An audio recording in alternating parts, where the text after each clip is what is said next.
Welcome my dear friends, இது team work ஸ்டுடியோவின் story telling.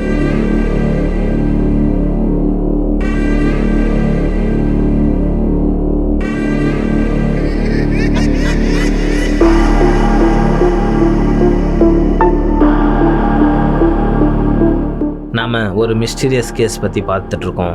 அதோட பார்ட் 3 வீடியோ தான் இது. பார்ட் 1 பார்ட் 2 வீடியோ பார்க்கலன்னா டிஸ்கிரிப்ஷனில் லிங்க் தரேன், கண்டிப்பாக போய் செக் பண்ணி பாருங்கள் ஃப்ரெண்ட்ஸ். ஏன்னா அந்த பார்ட் 1 பார்ட் 2 வீடியோ பார்த்தா தான் உங்களுக்கு இந்த வீடியோ தெளிவாக புரியும். ஓகே, நம்ம ஸ்டோரிக்குள்ளே போயிடலாம். இன்ஸ்பெக்டர் ஜேம்ஸ் அந்த கத்தியை முறைச்சி பார்த்துக்கிட்டே நிற்கிறாரு. பொழுதும் விடியுது. அப்போது அந்த இடத்துல ஒரு மாயான அமைதி நிலவுது. அந்த அமைதியை கெடுக்கிற வகையில் ஒரு போலீஸ் ஜீப் அங்கே வந்து நிற்குது. அதிலிருந்து மிடுக்கான உடையில ஒரு போலீஸ் ஆஃபீஸர் இறங்கி நடந்து வந்தார். அவரோட நேம் பேட்ஜில் பெருமாள் என்ற எழுத்து அச்சடிக்கப்பட்டு இருக்கிறது. அவரோட தோள்பட்டையில 2 ஸ்டார் பொறிக்கப்பட்டிருக்கிறது. அதிலிருந்து அவர் அந்த வில்லேஜின் சப் இன்ஸ்பெக்டர் என்பதை சொல்லாமல் சொல்லிவிடுகிறது. அவர் நேராக ஜேம்ஸ் இருக்கும் மானிட்டர் ரூமுக்குள் செல்கிறார். அங்கு ஜேம்ஸ் மானிட்டரை நோக்கி மேசையின் மீது தலை சாய்த்து படுத்தபடி இருக்கிறார். பெருமாள் அவரை வந்து எழுப்புகிறார். சார், என்ன சார் ஆச்சு? ஏன் சார் இங்க இப்படி படுத்துட்டு இருக்கீங்க என்று கேட்கிறார். அதற்கு ஜேம்ஸ், பெருமாள், இங்க நடந்ததை நான் கண்டுபிடிச்சிட்டேன். இந்த கொலையெல்லாம் பண்ணது ஒரு ஆளோ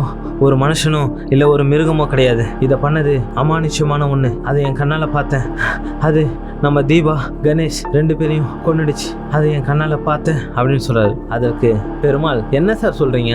ரைட்டர் தீபாவும் கான்ஸ்டபிள் கணேஷும் செத்துட்டாங்களா? எனக்கு ஒன்றும் புரியல சார்னு சொல்றாரு. அதற்கு அவர், ஆமா பெருமாள், அதை என் 2 கண்ணால பார்த்தேன். அவங்க இப்போ உயிரோட இல்லை என்று சொல்கிறார். அதற்கு பெருமாள், சார், நீங்க புரியாம பேசுறீங்க. நானும் புரியாம பேசுறேன். அப்போ இங்க நடந்ததெல்லாம் பொய்யா?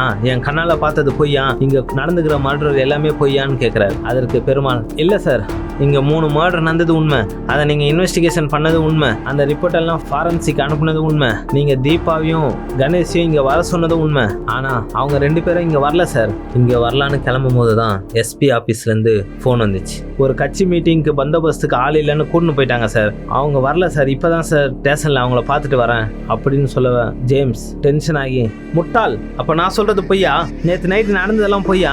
உனக்கு நான் சொன்ன நம்ப மாட்டல? இந்த கேமரா சொல்றது நம்பல பாரு, இப்பயே ப்ரூவ் பண்ணான்னு சொல்லி அந்த கேமராவை ரீவைண்ட் பண்ணி பாக்குறாரு. அப்போ அங்க சரியா 12 மணிக்கு ஜேம்ஸ் அந்த சோளக்காட்டு பொம்மை பக்கத்துல வர்றதும் மறுபடியும் ஓடி போறதும் மறுபடியும் வந்து நிக்கிறதும் அந்த சோளக்காட்டு பொம்மை தலைக்குள்ள கை விட்டு எதையோ தேர்றது மாதிரி அது மட்டும் தான் பதிவாயிருக்கு, தவிர வேற எந்த விஷயமும் பதிவாகல. அங்க எந்த ஒரு மனுஷங்க வந்ததுக்கான அறிகுறியே கிடையாது. அதுக்கப்புறம் ஒரு 10 நிமிஷம் கேமரா கட் ஆயிருக்கு. அதுக்கப்புறம் ஆன் ஆயிருக்கும் போது அங்க யாரும் வந்ததுக்கான அறிகுறியே இல்லை. ஜேம்ஸ்க்கு ஒன்றும் புரியல. தலையை பிச்சிக்கிற மாதிரி இருக்கு. மறுபடியும் ரிவைண்ட் பண்ணி பார்த்தாலும் அதே தான் காட்டுது. அவருக்கு ஒன்றும் புரியல. சார், நான் சொல்றதை நம்புங்க சார். நான் தான் சொல்றேன்ல, தீபாவும் கணேஷும் இங்க வரல சார். அவங்க ஸ்டேஷன்ல தான் சார் இருக்காங்க. நீங்க வந்தீங்கன்னா நம்ம போய் பார்க்கலாம் சார். உங்கள்கிட்ட சில விஷயம் பேசணும் சார். அதுக்காக தான் சார் நான் வந்தேன் அப்படின்னு சொல்லவ ஜேம்ஸ்க்கு நம்பிக்கை இல்லாம அவரை கையோட அழைச்சிக்கிட்டு அந்த சோளக்காட்டு பொம்மை பக்கத்துல போறாரு. பக்கத்துல போய் அதோட தலைக்குள்ள கையை விட்டு எதையோ தேர்றாரு. அப்புறம் கை எடுத்துட்டு ஒரு மாதிரி கன்ஃபியூஷன் ஆகுறாரு. அதுக்கு பெருமாள், என்ன சார் பண்றீங்க? எனக்கு ஒண்ணுமே புரியலையே சார் கேட்கிறாரு. இல்ல பெருமாள், இந்த சோளக்காட்டு தலை உள்ள ஒரு கத்தி இருந்தது. அதுல ரத்தத்தோட இருந்தது. அந்த கத்தி ஒவ்வொரு கொலை நடக்கும் போதும் ரத்தம் அந்த கத்தில இருந்து சொட்டிக்கிட்டே இருக்கு. ஆனா இப்ப பார்த்தா அந்த கத்தியை காணோன்னு ஒரே கன்ஃபியூஷனா இருக்கு அப்படின்னு சொல்றாரு. பெருமாள், சார் பரவாயில்ல சார், எது வந்தாலும் நம்ம ஸ்டேஷன்ல போய் பேசலாம் சார், வாங்க சார் சொல்றாரு. அவங்க கொஞ்சம் தூரம் நடந்து போயிட்டு இருக்கும் போது ஜேம்ஸ், இல்ல பெருமாள், எனக்கு ஒரே கன்ஃபியூஷனா இருக்கு. ஃபாரன்சிக் ரிப்போர்ட்லயும் எதுவுமே டீட்டெயிலா தெரியல. விக்டிம்ஸோட ஃபிங்கர் பிரிண்ட் தீமென்ஸ் தவிர அதுலயும் வேற எதுவுமே பதிவாகல. ஒரே குழப்பமா இருக்கு பெருமாள் அப்படின்னு சொல்றாரு. அப்போ பெருமாள் ஒரு நிமிஷம் நின்று அவரை பார்த்து, சார் என்ன சார் சொல்றீங்க?